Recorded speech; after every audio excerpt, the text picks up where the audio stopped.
President, hindi po karaniwang pagnanakaw ang nangyari sa kasaysayan ng ating bansa.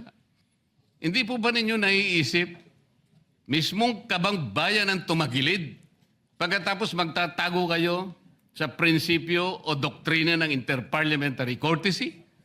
Kung ako po ang chairman ng Blue Ribbon Committee, Mr. Chair, Mr. President,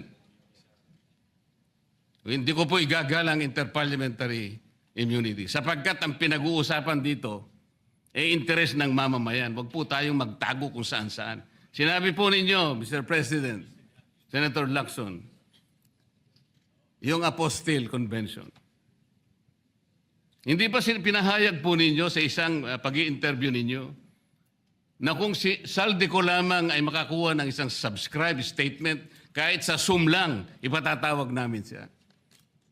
Bakit hindi po ganun ang ginawa ninyo? Pwede naman siyang mag-Zoom pagkatapos na magkaroon ng apostille sworn statement. Bakit hindi po ninyo ginawa? Meron naman pong Zoom eh. Natatakot yung tao. Nanganganib ang kanyang buhay. At palagay ko naman, nanganganib nga talaga.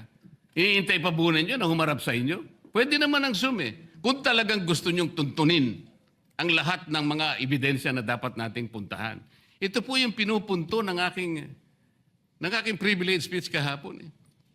Hindi ko nga po alam na kapag ako po ang magdi-deliver ng privilege speech, Mr. President, palagi po kayong nawawala. Kasi nga, nasa bandang huli na po ako eh. Pero kung talagang gusto nyo lamang, alam nyo naman na sa agenda po natin kung sino po ang tatayo para mag-deliver ng privilege speech eh. Ayoko pong isipin na sinasadya ninyo. Ngunit narinig naman po ninyo eh. Mr. President, pagkatapos isasama yung Kalayaan Island Group, ano po ba talagang pinag-uusapan natin dito? Yung kapakanan ng bayan, pinipilit po nyong pinagtatanggol ko ang China.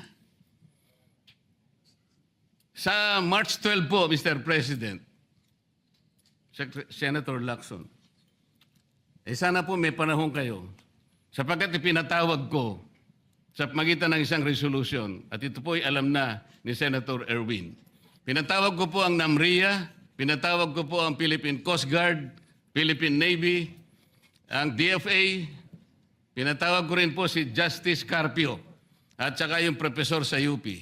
At kung sino man po ang interesado, pero once and for all, malaman po natin dito kung sino ang sinungaling, kung sino ang makatsina, kung sino ang naggagaling-galingan at nagpapanggap na expert in international law. Sana po, Senator Lacson, nandun po kayo.